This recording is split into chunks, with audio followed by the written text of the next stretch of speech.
A atividade de investir é uma atividade otimista. Investimos por isso com o objetivo de poupar, acreditando que estaremos mais preparados para todas as fases da vida. Mas para investir precisamos de informação.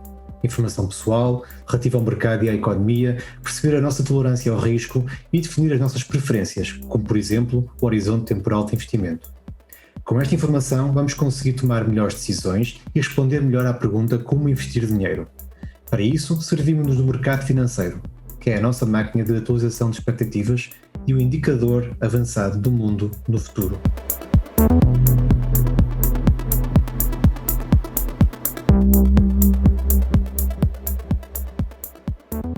O nosso foco hoje é mesmo ETFs, fundos de investimento, falar um pouco também sobre PPRs, o investimento em imobiliário e em alguns instrumentos mais de forma que é direta, não é? Que muitas vezes usamos, que é o investimento em ações ou em obrigações, mas queria começar aqui pelos ETFs, porque e acho que posso revelar isto, nós estamos a preparar um e-book e, aliás, és tu que estás a preparar. A pessoa faz e depois haverá uma formação também a ser desenvolvida. Queres explorar um bocadinho esse tema? Eu sei que os ETFs em geral são um instrumento visto de forma muito simplista, e é um instrumento simples, mas também pode ser complexo, não é? Sim, sim. A partir de certa altura, e tenho lido imensos livros, etc., e a partir de certa altura acho piada, porque eles até usaram, não sei se existe essa expressão em português, até começaram a usar uma expressão engraçada que foi, a partir de certa altura parece que a cauda é que começou a abanar o cão, porque os ETFs, que supostamente era uma coisa até relativamente pequena, passou a ser uma indústria tão grande que agora já está a ser analisado coisas como o risco sistémico dos ETFs, até que ponto é que eles têm influência na volatilidade e do próprio mercado, não é? Uhum, sim. Quando no fundo, isto era algo que eu não sabia, quando no fundo a gênese, ou uma das gêneses dos ETFs, foi um relatório da SEC, que é a CMVM americana, não é? Uhum, sim. Foi um relatório da SEC do crash de 1987, que tem lá um parágrafo a dizer se este tipo de instrumento existisse, claro, na altura não tinha um nome, não é? Sim. Se este tipo de produto existisse, que era um produto que as pessoas podiam, ou os grandes institucionais, que é o maior problema, os grandes institucionais pudessem usar para vender ou comprar o mercado de uma forma completa, só com um clique de um botão, iria ajudar à estabilidade, e que se calhar este tipo de crash não aconteceria tão facilmente. Pronto, isso foi... Mas já existiam os fundos índice, não é? Ou mais ou menos, não era bem?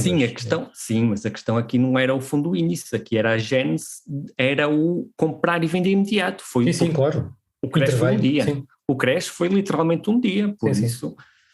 Um fundo índice não ia fazer, não conseguiu fazer nada, não é? Claro. E eles criaram uma escapatória, portanto, e eventualmente depois há outras pessoas que ao longo do tempo foram estudando e até que ponto, e acho que houve até o BIS, o Bank of International Settlements, que chegou à conclusão que agora, na crise em março de 2020, não é, do Covid, sim, que os ETFs tiveram um papel, não direi muito importante, se calhar até foi, não sei, mas tiveram um papel de acalmar o mercado obrigacionista, porque o pessoal, em vez de comprar e vender diretamente as obrigações, estava a começar a procurar o preço, não é? Começava a ir para os ETFs, e os ETFs até chegaram a um ponto que os ETFs passaram a ser um melhor benchmark, entre aspas, o preço do ETF passou a ser o melhor benchmark do estado do mercado obrigacionista naquele momento do que a NAV, que era o preço das obrigações, não é? Net Asset Value, exatamente. Até porque naquela altura chegou-se a falar que não havia preço para algumas obrigações, não é? Ninguém conseguia dar preço. E nós vimos alguns fundos nós vimos alguns fundos que, para fazer face a resgates, de certeza que estavam a vender ao desbarato, porque caíram imenso e não fez sentido. E a nave porquê? Porque os fundos só se têm a nave, os fundos só têm a nave, não é? O valor intrínseco dos subjacentes, neste caso das obrigações. Sim. Enquanto o ETF não, também tinha nele próprio alguma parte das expectativas. Sim, que os investidores estavam exatamente, a criar, no caso do BIS eles viram que essas expectativas eram mais realistas do que propriamente o preço das obrigações naquele preciso momento, não é? Precisamente, sim. Isso portanto, é curioso. Sim, os ETFs estão a assumir um papel muito grande, muito importante. Quando se fala muito da questão do investimento passivo e do ativo. Sim, isso são duas áreas também. Obviamente, quando leio sobre ETFs, outra parte que estou a ler também é a extensão do investimento passivo, não é? Pois, está tudo muito relacionado, apesar de tudo. Exatamente. Apesar de que, atenção, já existem muitos ETFs ativos, não é? E nós não podemos olhar para um ETF e dizer que ele é passivo. Não é bem assim. O ETF tem uma atitude muito ativa no mercado. E o que é engraçado, ao ler estas situações todas para o desenvolvimento do curso, acabo por eu próprio aprender várias coisas que discutia, por exemplo. Claro. Há coisas que nós temos na nossa cabeça que são assim porque sempre foram assim, é suposto ser assim, e depois quando vamos à gênese apercebemos, afinal, quem criou, o objetivo não era isto. Engraçado, quem criou os ETFs, o objetivo do ETF era ser muito transacionado no mercado. É um instrumento de trading, não é? Claro. Exatamente. Embora tenha o passivo atrás, é verdade. Nós usamos-lo como outra ideia. O objetivo é ser mesmo muito transacionado. Sim, é gerar comissões. Só assim que a indústria sobrevive. Não é? Aliás, a indústria, deixa-me só interromper, desculpa lá, a indústria está... como os ETFs tomaram conta do mercado, ou estão a tomar conta, aliás, até estava há bocado a ver uma notícia que eu até dei o nome de Follow the Money, que os investidores colocaram 900 bilhões de dólares em ETFs de equity em 2021, ou seja, que é basicamente o total de 19 anos de investimento, ou seja, uma coisa incrível. Portanto, e o que eu estava a dizer é que, ou seja, os ETFs estão a influenciar o mercado e a indústria está a ver-se privada de comissões, não é? Porque as pessoas, ao mudarem para ETFs, que são bastante mais baratos em termos de comissão de gestão e por aí fora, acho eu que está a dar aqui a ideia, a indústria pode estar com a ideia de que está a perder algum controle sobre a máquina. Então o que é que acontece? Estão a criar os ETFs mais ativos, que as comissões de gestão já são mais elevadas, já temos ETFs mais ativos, não queria estar a dizer nomes, mas a ARC, a Direction, a Amplify, são várias entidades que já estão com comissões de gestão 0,75, 0,80, são muitas vezes próximas de um fundo de investimento. Não é? Desculpa lá, interrompi-te, continua. Não, isso também eventualmente é algo que eu ia falar e que realmente faz sentido e a própria indústria, como tu disseste, está a tentar arranjar algumas escapatórias entre aspas. E depois mete o ETF ou o fundo de investimento ESG, não é? Que é para dar mais um elemento novo e mais criativo. Eu não estou a dizer que isto não é importante. Atenção, e estratégias existem e tem que haver essa uma vertente de marketing. Há sempre mas também há essa vertente de marketing, não é? Outra coisa que eu também não sabia, desculpa, e mesmo em relação àquilo que disseste, foi em 2019, penso eu que foi em 2019, entrou em funcionamento o primeiro ETF semi-transparente, que eles não têm que...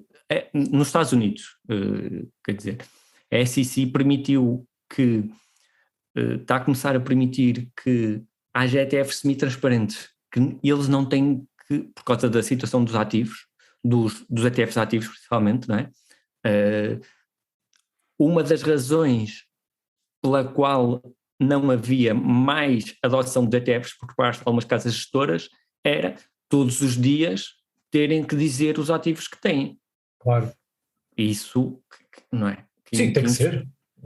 Quem acredita, claro, e quem acredita que tem algum tipo de vantagem em relação ao mercado e faz supostamente o trabalho de casa, não quer divulgar para o mercado o que é que anda a fazer. Ou quer divulgar com o maior delay possível, não é? Os fundos sim, para ganharem mais vantagem perante a concorrência e a competição, claro. Não é? É óbvio que sim. Aliás, um gestor ativo é um gestor que tem uma política de investimento e que analisa as empresas e, portanto, que não vai atrás, espero eu, dos outros, mas muitas vezes sabemos que é assim, mas de qualquer forma, aliás, uma das, digamos, não diria que seja desvantagem, mas é uma das críticas que se faz à indústria de fundos de investimento, é que os gestores tendem precisamente a tentar colar-se a um benchmark, quase que parece um ETF de forma encapotada, não é? E se desviam muito do benchmark, são logo considerados maus gestores ou digamos que não estão a cumprir com aquilo que é a política de investimento e eu compreendo que hajam regras, mas podemos estar a cair nesse exagero e depois temos e há um estudo que saiu recentemente que indica precisamente isso. Eu estava aqui a ver se descobri o nome, deixa-me só tomar aqui nota, é o The Benchmark Inclusion Subsidy, que é um estudo recente em que eles apontam aqui notas interessantes, que por causa disso, alguns gestores estão a evitar ter nas carteiras as big caps, ou seja, grandes empresas, que é porque não conseguem criar um valor diferente daquilo que o ETF já cria. Depois há uma outra crítica que se faz, e isso, mas tem a ver com a gestão ativa e com o tal gestão ativa, porque é que um fundo de investimento, a ideia é que tenha um retorno acima daquilo que o benchmark, que o mercado dá, não é? Essa é a ideia simples que podemos transmitir. E então, para não caírem não terem peso excessivo nestas empresas grandes, acabam por não as ter, ou seja, terem uma alocação subótima a essas empresas. Por outro lado, os ETFs estão a criar empresas, eu não queria dizer empresas de zombie, porque não é bem a verdade, mas empresas que não são tão rentáveis quanto deviam e que têm acesso a financiamento sem demonstrarem que têm essa possibilidade, ou seja, quando tu compras um índice, compras tudo, não é? Compras boas e más. Isso é obviamente uma das grandes críticas e que é efetivamente o ETF tem que ter aquelas empresas e ponto final, sejam boas ou sejam más. Eu até li uma situação engraçada e posso até recomendar o livro, que chama-se Trillions.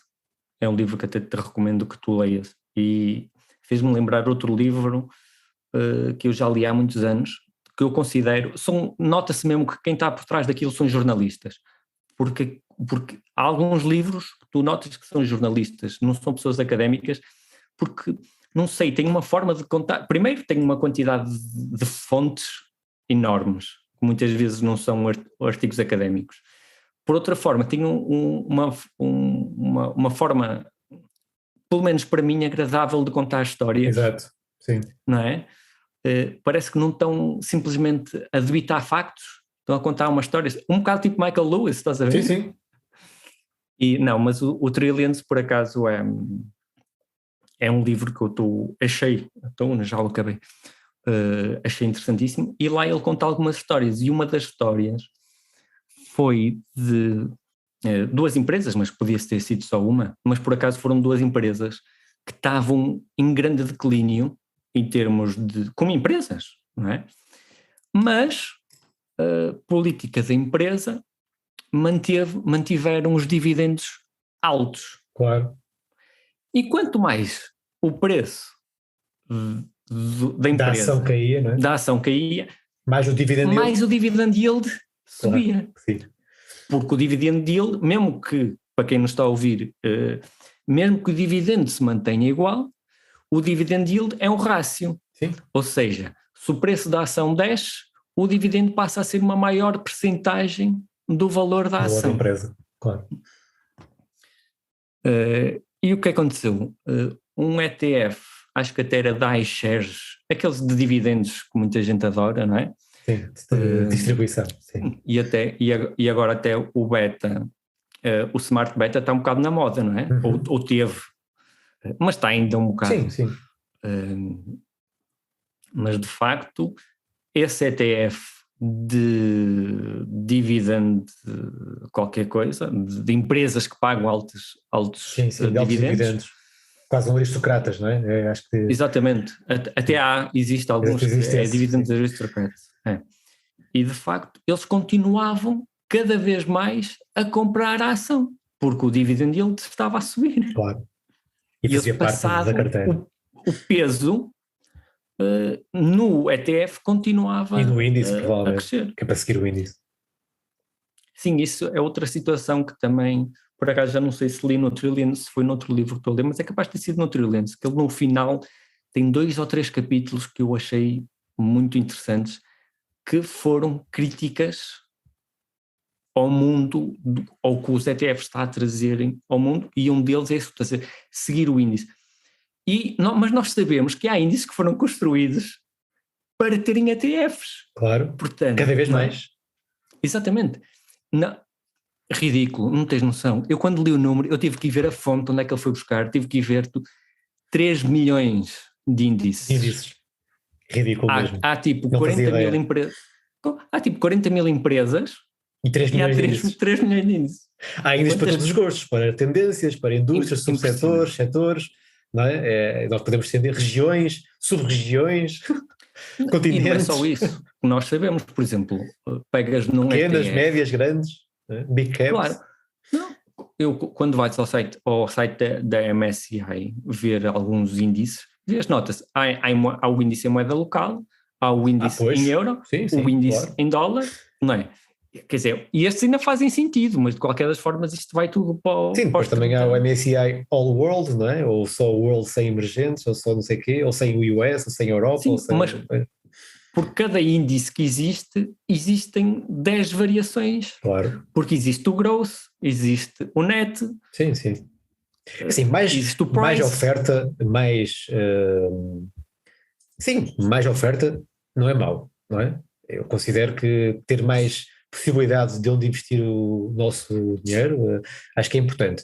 Agora, resta saber se estamos aí pelo caminho certo, ou seja, por tal caminho que compramos tudo e não compramos nada porque não há valor, não é? Não descobrimos de facto o valor que ali está, ou então... Sabemos... Não é? Pois, seguimos o índice, ou então há aqui uma porta aberta e uma janela de oportunidade incrível para a gestão ativa e que se calhar tem que ser aproveitada. Nós discutimos isso variedíssimas vezes, principalmente em fundos de investimento de algumas regiões, como a Europa, por exemplo, né? Temos falado muitas vezes sobre isto, que os fundos batem consistentemente o benchmark, né? Alguns fundos. Não, mas eu penso assim, um bocadinho nos mercados nós sabemos quando consegues, se tu conseguisses prever alguma coisa, teoricamente conseguirias tirar uma migalha dessa previsão. Não consegues, tens a dificuldade em prever. Ponto final. E eu penso às vezes para mim, a partir do momento em que tu sabes, consegues calcular, tens uma equipa que está a calcular quanto é que aquele ETF vai ter que rebalancear. Exato. Naquele preciso momento. Sim. Tu sabes a hora, o dia, o momento em que aquele ETF vai rebalancear. Até que ponto, obviamente, poderá haver... Entramos também naquela situação do gestão ativa ou não. Se toda a gente souber que aquela ação vai para 30 amanhã, ela está a 30 hoje. Sim, não é? Lógico. Portanto, não é tão literal, exatamente, não é tão literal e linear como às vezes poderemos pensar, não é? Mas eu questiono-me até que ponto é que um gestor ativo poderá ou não, ou estão, obviamente, tipo hedge funds e afins, a tirar ou não vantagens, ou se é possível sequer, não sei, não é? Se é possível sequer tirar vantagens do facto de alguns ETFs enormes terem que rebalancear naquele preciso momento. Precisamente, sim. Há ali um subnicho, não é? Um bocado, que pode explorar esse tema, sim, mais se calhar com tecnologia, provavelmente. Claro, para além de trading algoritmo. Cada vez me parecer que há mais aquele impacto que eu lia na altura da faculdade de quando uma ação entra num ETF. Entra num índice. Num índice. e depois o ETF é obrigado a comprar, não é? Vimos o ano passado o que se passou com a Tesla, por exemplo. Com a Tesla, não foi? Sim. E é interessante, é engraçado e de facto, sim, entre o momento... Esta diferença, não é? Entre o momento em que os rumores... Ele acho que foi no Trillions, chegou a calcular entre quando o primeiro rumor saiu, algo do género, e efetivamente a Tesla entrou, a Tesla subiu 76%. Não quer dizer que tenha sido tudo por causa daquela razão, obviamente, o mercado disparou naquele certamente, sim, mas tem muita razão de ser. Não é? E nós sabemos disso. Depois já também aquela questão dos ETFs, muitos deles não serem de replicação física, não é? Serem de replicação sintética. Sim. Isso também tenho lido, mas aí tenho focado mais em papers e realmente há algumas pessoas que entram numa... de até que ponto é porque...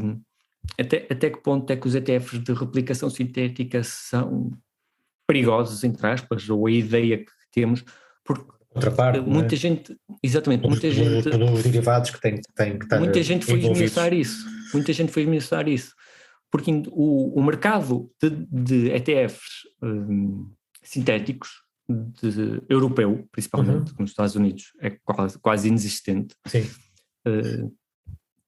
O mercado de ETFs europeu sintético, o mercado de ETFs sintético europeu agora não é o mercado de há 10 anos atrás. Certo, claro. Porque, entretanto, reguladores caíram em cima de várias entidades. Por exemplo, agora a entidade que comercializa o ETF já não pode ser a mesma entidade com quem o ETF faz o swap, que era algo que acontecia. Exato. Entre, por exemplo, o Deutsche Bank. Um estilo de um ring fencing, não é? Uma separação. Exatamente. E para não haver conflitos de interesse, porque a partir do momento em que o teu ETF, ou o ETF do teu banco, faz um swap contigo, até que ponto é que tu estás a defender os interesses de quem tem o ETF, não é? Consegues fazer um preço simpático no swap. Olha, vamos fazer aqui um preço mais... Não é? O que é obrigaram a haver concorrência. Alteraram imenso em termos de obrigaram a haver uma maior... Isto no fundo para não dramatizar os ETFs de replicação, os sintéticos, porque também são necessários, porque muitas vezes um ETF que queira replicar um determinado índice não consegue replicá-lo porque não há liquidez suficiente, a profundidade do mercado não é suficiente. Eu resta-me dar o exemplo do nosso PSI20, não é? Isto em termos dos sintéticos alterou-se tanto que eu li algumas coisas e realmente tive que ver, porque algumas coisas que eu lia e fiquei, isto aconteceu, não, isto melhorou tanto em termos de sintéticos cá na Europa que temos o primeiro ETF sintético da BlackRock. Exato, aliás, eles já anunciaram isso, tanto a Vanguard como a BlackRock já anunciaram. A BlackRock tem um S&P 500 swap desde outubro do ano passado. Portanto, o primeiro ETF sintético da BlackRock, ou seja, eles para darem uma volta de 180 graus, porque não há ninguém que lutava tanto, se calhar o Bogle da Vanguard, não é? Mas esse era os ETFs de uma forma geral. Sim. Não era só... Mas na altura do Bogle fazia algum sentido, fazia todo sentido, ainda hoje faz, portanto, tudo o que ele dizia e se reportava, não é? E o Bogle era exatamente contra os ETFs porque ele percebeu, eu depois estive a ver quem fez os ETFs, o Bogle foi a primeira pessoa com quem foi ter, com quem foram ter, e o Bogle percebeu logo a ideia que os ETFs estavam a ser criados para haver transação. Dinamizar o trading, sim. Não é? E, portanto, começou logo com o pé atrás. Até para dinamizar algumas empresas que eram menos líquidas e tinham menos transações, não é? Provavelmente. Sim. Claro que mais transações ajuda a que o mercado seja mais líquido, tudo bem, e ajuda a descobrir melhor o preço. Talvez ajude a descobrir melhor o preço. Tenho algumas reservas também sobre isso. Eu não tenho muitas. Eu acredito que os ETFs têm uma das vantagens deles é exatamente isso. Sim, mas muitas vezes, repara, o facto de existir muita gente no mercado a decidir no mesmo momento faz com que hajam grandes desvios do preço. Nós vimos recentemente uma queda bastante drástica com a variante Omicron, né, que levou o mercado a uma queda grande até, e com uma volatilidade elevada, que se calhar não foi, em termos fundamentais, em termos, digamos, de preço, de valor intrínseco, talvez não esteja correto. Mas isso aí está, não são oportunidades, e é bom que o mercado se mova e que demonstre o sentimento todo, e a emotividade, todo o ruído, mais uma vez, porque nós estivemos cá atentos e de forma racional conseguimos descobrir esse valor e tirar partido disso, não é? Desses momentos. Sim, mas eu acho que para aí também tudo que tem a ver com tecnologia estamos a caminhar para um mundo em que cada vez a informação é instantânea, não é? E não temos... Temos de ter calma, serenidade, loucura muito serena. Mas de facto, a informação eu gosto da loucura serena. Mas é isso. Sim. Cada vez se transmite de uma forma mais. Mas em relação aos rápida. ETFs, estavas a falar, outro dia vi um comentário teu sobre o SPY, que tinha data de validade. Achei isso muito. São muito das curioso. coisas que também eu acho que também foi no Trillions. Eu acho que foi o livro que mais. Não foi o livro, porque não é focado nos ETFs só, sim, não é? Sim. É focado na ascensão do investimento passivo e ele acaba por falar. De qualquer forma, a maturidade do SPY é muito depois de nós estarmos cá, não é? Sim, mas acaba porque o SPY tem uma. Isso eu já sabia, o SPY tem uma construção diferente da maioria dos ETFs. Não foi o primeiro, mas foi o primeiro, foi teoricamente embora na prática não tenha sido o primeiro ETF, teoricamente acaba por ter sido o primeiro porque a equipa. Isto aconteceu porquê? Porque a equipa que fez o SPY acabou por falar com uma equipa equivalente do Canadá. Uhum. O que aconteceu foi que o SPY teve 4 anos para ser aprovado pela SEC e a empresa, ou a entidade, quem for, canadiana, conseguiu que o regulador lá do sítio conseguisse mais rapidamente. Sim. Então, essa é a razão pela qual houve primeiro um ETF canadiano a seguir o índice canadiano do que o SPY. O SPY, exato. Mas os próprios criadores do ETF canadiano disseram que foi o conhecimento dos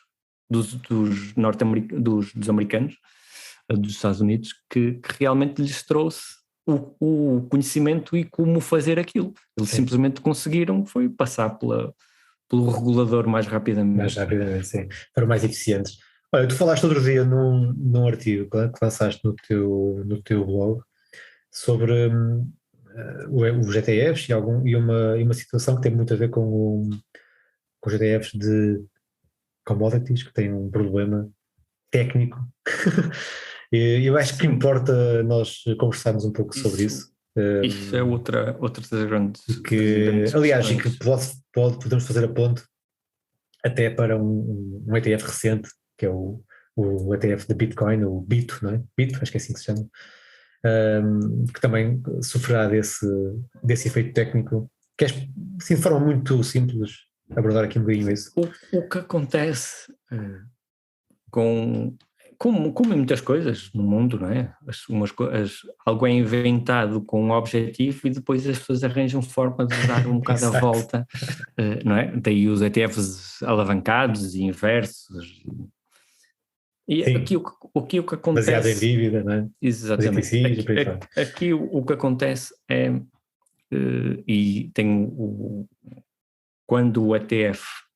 e ontem até estive a analisar um ETF americano, também sobre commodities, que segue uma... Porque nós próprios também já vimos isso para as carteiras, não é? Claro. E chegamos à conclusão que não vale a pena a longo prazo, porque estes ETFs acabam por sofrer no preço de longo prazo, porque não têm as commodities em si. Precisamente.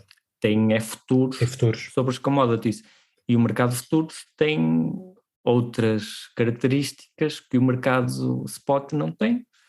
Neste caso, a longo prazo, o contango, chama-se mesmo contango, acaba por comer a rentabilidade do ETF. Comer literalmente, porque Mesmo, e a comparação que eu fiz foi mesmo o preço da mercadoria, exatamente, o preço da a mercadoria a subiu subir 30%, o petróleo subiu 30%. e o ETF muitas vezes em queda. Muitas vezes não. Ao longo dos 12 anos, a análise foi desde o início de 2008, penso eu, que eu fiz. Exato, sim. O petróleo subiu 30%, entretanto subiu e desceu, como sabemos, não é? Chegou a 150 Sim, no verão de 2008. 2008, veio outra vez a 20, entretanto já subiu outra vez. E até negativo, não é? Recentemente. Isto porquê? No mercado de futuros. Sim, no mercado de futuros. Isto porquê? Porque com essa situação de quando o petróleo chegou, aquele futuro na crise do ano passado foi a negativo. Sim. E saíram aquelas notícias todas de petróleo, foi a negativo. Negativo. Toda a gente começou, quando as pessoas veem uma coisa na televisão e começam a ler sobre as notícias, vão ver, o petróleo está muito barato. Pronto, o petróleo está negativo. Mas pronto. Não é verdade. Mas não. Aquele contrato em específico estava de facto negativo. E tive que explicar a amigos meus que eu sei que são pessoas bastante inteligentes, só que se não és... Isso não tem a ver com inteligência, tem a ver com... Se não és do mundo financeiro, às vezes há pormenores que são muito pormenores que escapam, sim. É preciso ter muito cuidado em investir em ETFs como um todo, como é óbvio, cada um tem que fazer as suas próprias escolhas, como é óbvio. Há ETFs bons, ETFs maus também, como há fundos bons e fundos maus, e todos os instrumentos têm que ser avaliados, né? Isto é notório. Em relação aos ETFs da Bitcoin, eu acho que essa é uma das razões pela qual a BlackRock ou a iShares ou a Vanguard também são famosos, porque uma pessoa não tem praticamente, se eles oferecem, não vou dizer que é bom, não, exato. Mas se eles oferecem pelo menos algumas salvaguardas, exatamente. Já tem ali um filtro, não sim. É? E já não tem ETFs exóticos, normalmente os ETFs são todos físicos, ou no caso de ser sintético da BlackRock, já chegou a um ponto em que eles se sentem confortáveis a fazer um sintético. Sim, o risco sistémico aí é bastante limitado, ou pelo menos existe menos risco, né, de haver um risco de contraparte ou um risco de crédito, né, que funciona muitas vezes. Já têm várias entidades, já não tem só uma entidade como risco há 10 anos também, atrás. Por exemplo, também aí, não é? Sim. E de haver o market maker que funciona aí também. Há uma série de situações que é importante, aliás, por isso é que se vê, quando se fala muitas vezes em ETFs bons e maus, nós já damos muito, falaste há bocado do NAV, Net Asset Value, que muitas vezes não corresponde ao preço que o ETF está a ser cotado, não é? E essa variação, essa diferença, muitas vezes também significa ou dificuldade do ETF em seguir o índice, não é? Ou muitas vezes a falta de liquidez de algumas ações, há uma série de situações que as pessoas têm que analisar e há uma série de métricas, o tracking error, não é? Que são... Deixa-me só agora, se calhar para finalizar a situação do ETFs, que eu sei que ainda queres falar dos PPRs, não tivéssemos nós perto do Natal, ou da passagem de ano. É uma tradição fiscal, não é? À moda portuguesa e não só. Mas uma das coisas que mesmo várias pessoas, que eu vejo várias pessoas que estão a começar a investir, etc., e faz-me alguma confusão, entre aspas, sei que são pessoas que procuram conhecimento, é o foco só no TER, que é os custos diretos. Acaba por ser... Total Expense Ratio. Exatamente, acaba por ser aquela discussão que nós temos há vários anos sobre os custos explícitos e implícitos. Se a pessoa vê ali 0.2, acha que o custo é só 0.2 e depois não vai analisar tudo o que contribui, que foi o que estamos a discutir aqui, agora, tudo aquilo que contribui para um maior tracking error por parte do ETF. Portanto, não vai ver bid-ask spread, não vê, ou seja, há um monte de coisas, digamos assim, um monte de situações que contribuem para uma underperformance Sim, ou overperformance claro. do ETF. E outra situação, desculpa, a outra situação foi que mesmo quando estamos a falar dos físicos versus os que são replicados sinteticamente, Sim. uma das grandes defesas, entre aspas, aos sintéticos é que mesmo os físicos emprestam as ações. Sim, e também tem rendimentos isso, não é? Exatamente. Ou seja, os físicos também têm algum risco de crédito. Claro que tem. Na entrega dos títulos.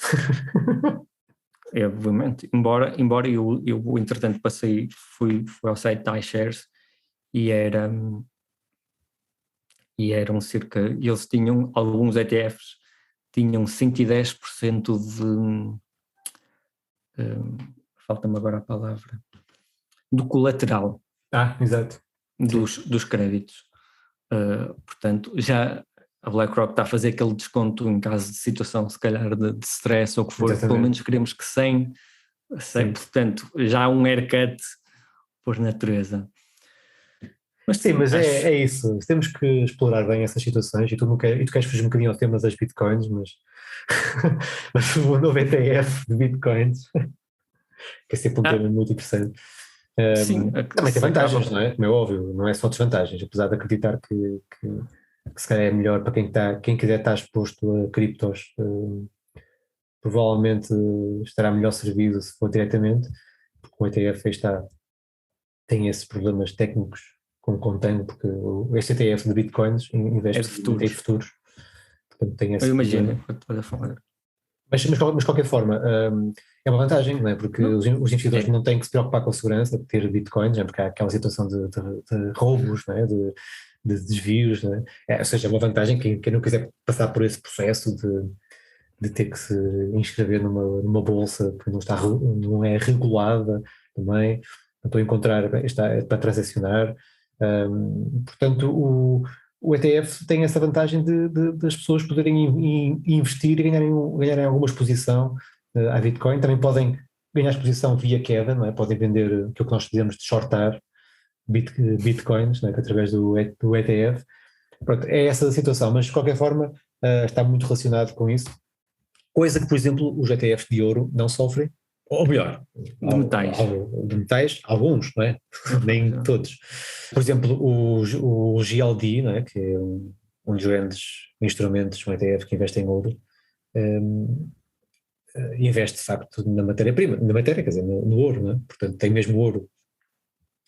E isso acaba por ser uma grande diferença e não podemos incluir todos os ETFs de commodities no mesmo saco, entre aspas. Passando só, sim, é isso, não é? Passando um bocadinho só para os fundos de investimento e agora que temos um cenário muito grave, podemos dizer assim, nas taxas de juros, né? Temos taxas de juros baixíssimas, obrigações a dar basicamente yields, rentabilidades negativas ou próximas disso. E falando do nominal, não é? E falando de taxas nominais, se estivesse a falar das taxas reais, estamos a falar de taxas muito negativas, extremamente negativas. Mas falando de fundos de investimento de obrigações, tu achas que há aqui alguma vantagem de uma pessoa ter uma exposição a obrigações, seja corporate, seja eventualmente de governos? Então na Europa está uma desgraça, não é? Através de fundos em vez de ETFs? Achas que há aqui... Sim. Cada vez, antigamente ainda conseguimos encontrar fundos que através de gestão ativa, provavelmente porque as obrigações são tão mais matemáticas do que propriamente pois é, por isso eu estou a referir uma ação, não é? Por causa da questão da duration, não é? O fenómeno de digamos, sensibilidade do preço de uma obrigação a variações de taxas de juros.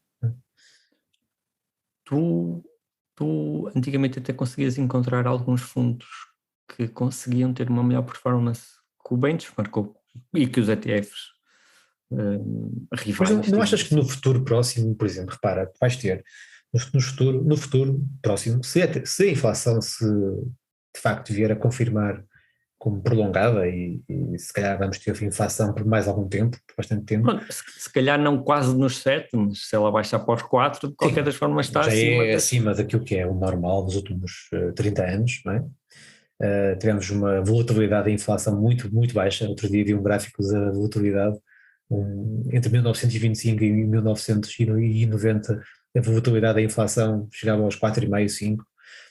A volatilidade, ou seja, o giro padrão, e após essa década baixou para os 2 e qualquer coisa, uma diferença incrível, houve muita estabilidade dos preços.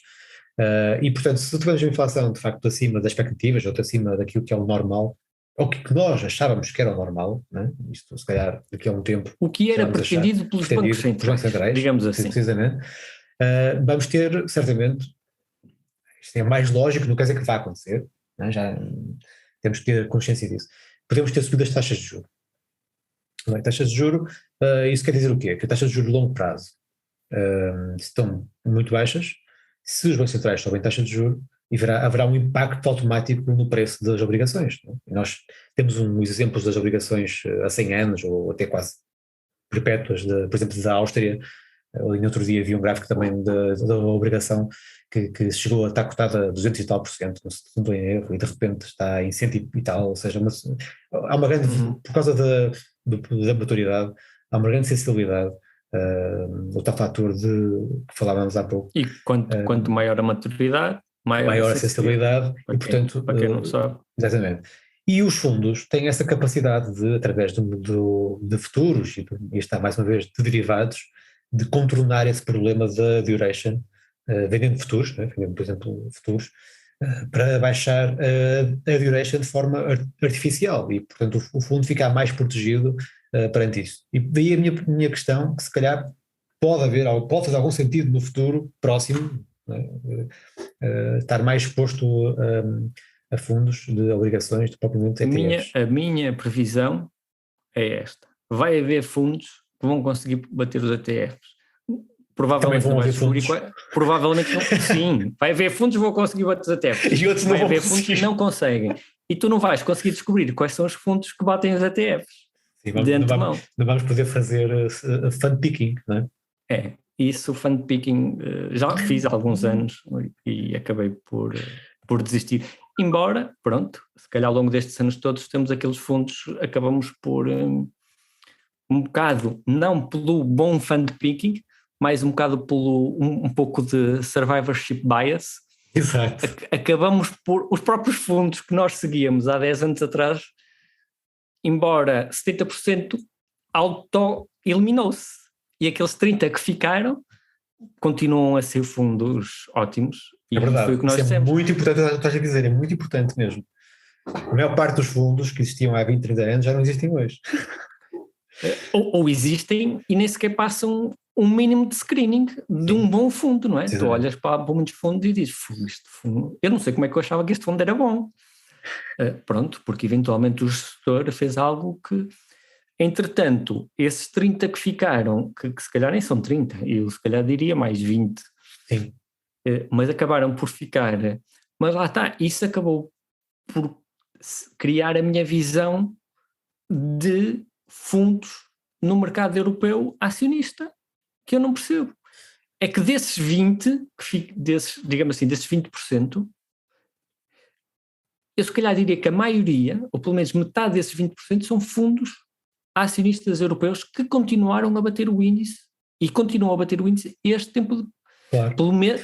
Sim, eu acho que há valor na gestão ativa e há valor na indústria de fundos, e vamos continuar a ter bons fundos e novos fundos, com a vertente fiscal e não fiscal, falando agora um pouco dos PPRs, portanto há sempre uma mais-valia aí a crescer. Agora temos é que, de facto, ter ferramentas para poder avaliar os fundos e ter fundos diferentes, não é? Não podemos ter só fundos a seguir um benchmark. E eu acho que vai começar, a própria indústria vai começar, os ETFs vão mudar os fundos e os fundos vão mudar os ETFs. Certo. Sim, porque acabamos por entrar naqueles fundos, por acaso já nem, para ser honesto, já nem sei se foi durante o podcast que tu disseste, se foi na conversa que tivemos antes do podcast, que foi, por exemplo, o ZARC. Sim. Não é? os próprios ETFs já estão a ir um cada bocado Action, mais para o Amplify, mundo. sim.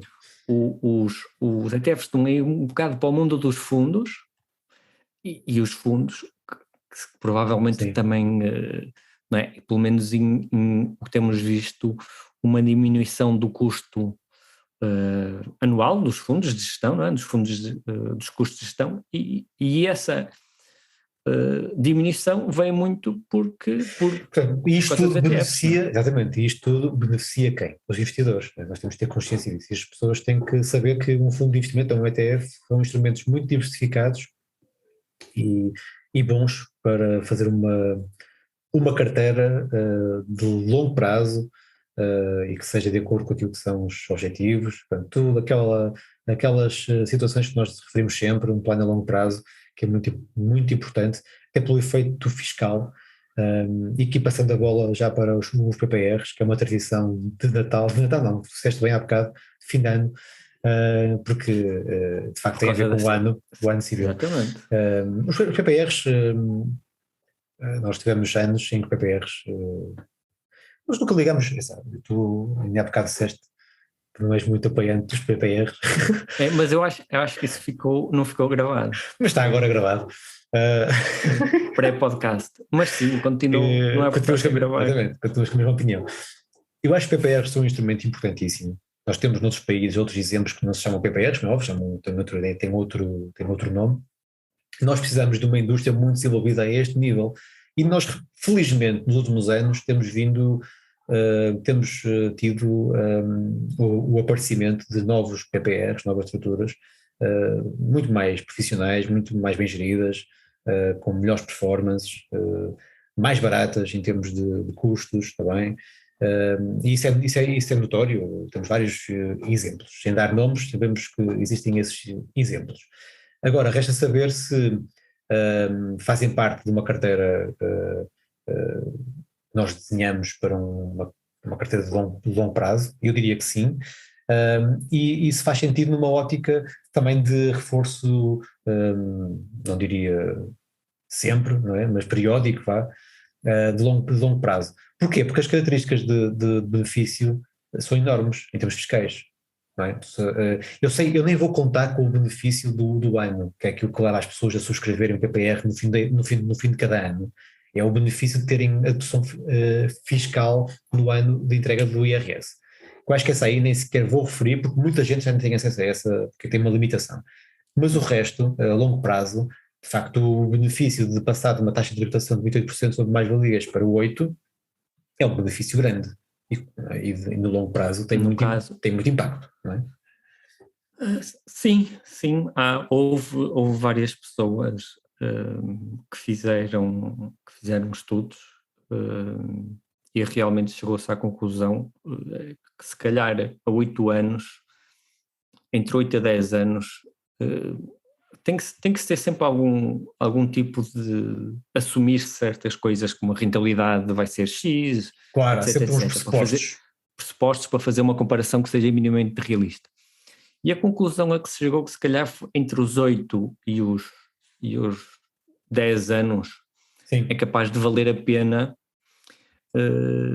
a mais longo prazo os custos superiores dos ETFs, os custos anuais. Os ETFs não? Dos PPRs. São muitas siglas de 3 letras, uma pessoa até confunde. Planos de poupança reforma que podem conter Exchange Traded Funds, não é?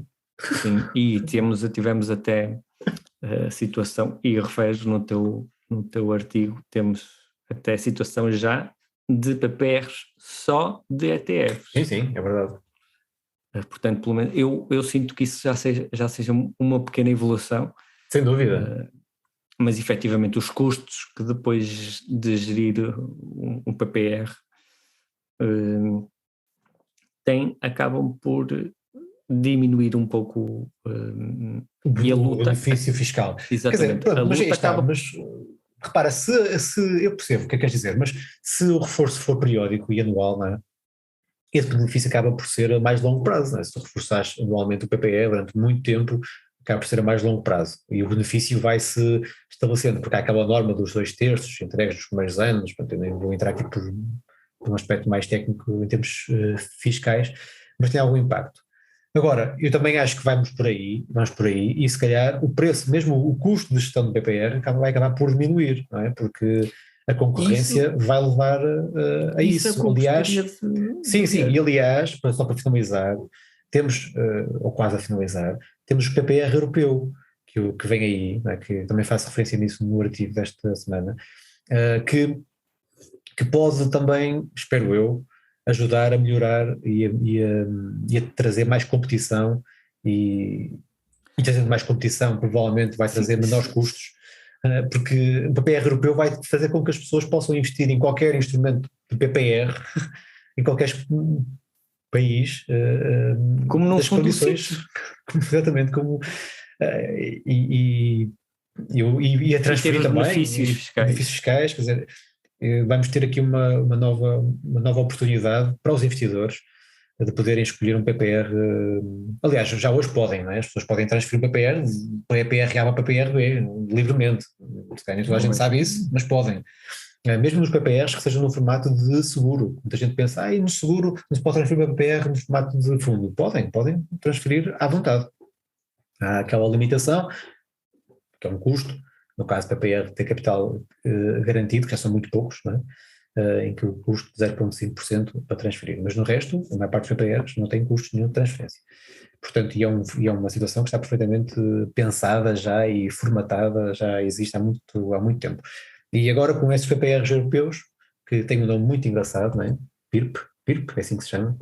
Exatamente, Produto Individual de Reforma Pan-Europeu. Exatamente, que espero eu, de facto, finalmente, que já há tantos anos se fala nisso, comentávamos há pouco, desde 2014, não é que vamos falar disso, 2017 disse eu, finalmente chegam ao mercado, que vem trazer mais uma ferramenta de poupança às pessoas para que possam começar a pensar cada vez mais no longo prazo.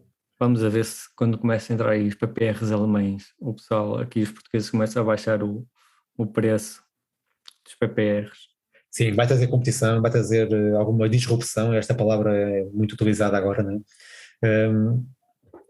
Não vou usar a palavra resiliência, mas disrupção acho que é importante, e sim, espero que seja uma mais-valia.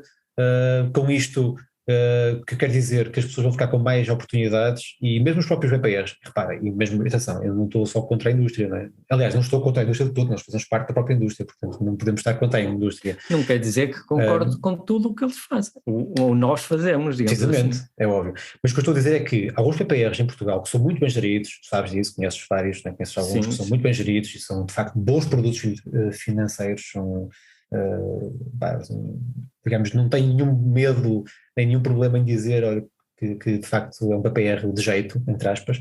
Mas são muito poucos. São muito poucos, mas isto vai fazer com que eles próprios possam expandir isso para outros países, que é uma limitação que nós temos sentido em Portugal. Um PPR tem uma escalabilidade muito reduzida, ou tinha, não é?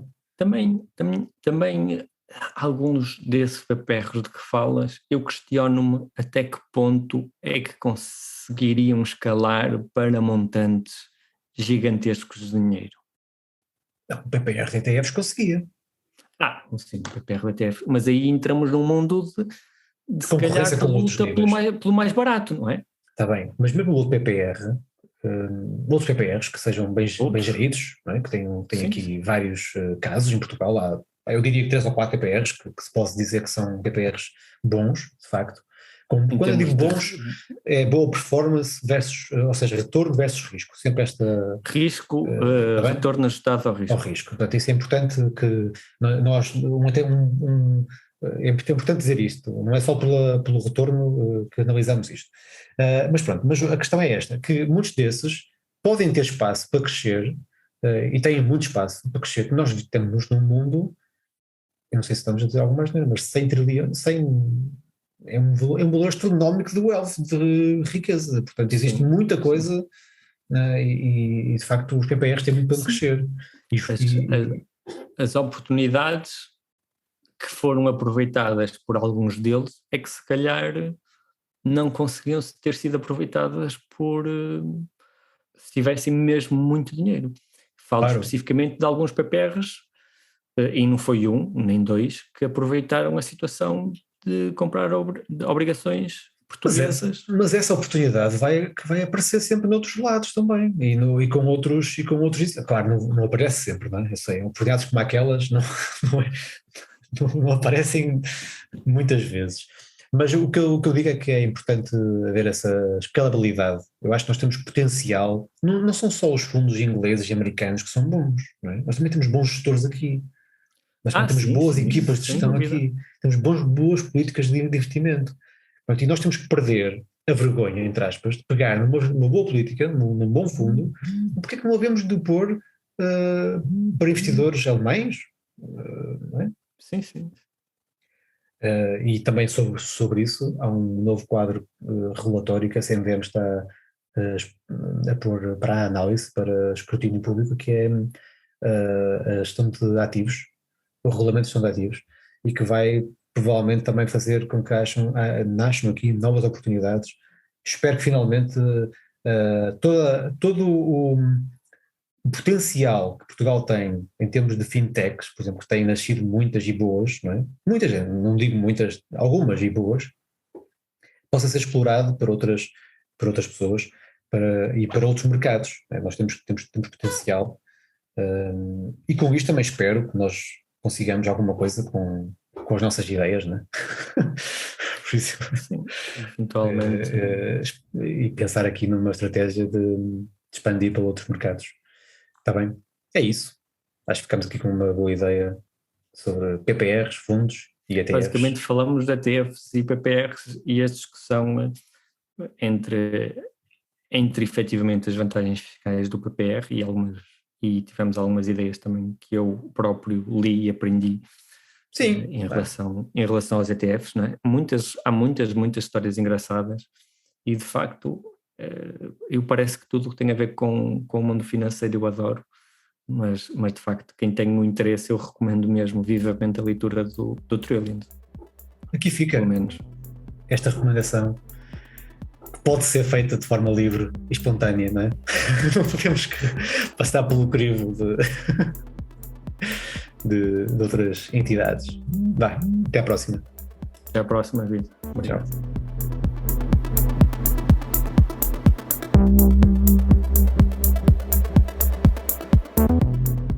Neste episódio falamos sobre instrumentos financeiros, nomeadamente ETFs, PPRs e fundos de investimento. Para mais conteúdos e informações sobre este e outros temas, acedam a futureproof.pt e às atualizações do nosso LinkedIn e Twitter. Invista no longo prazo e rumo à independência financeira.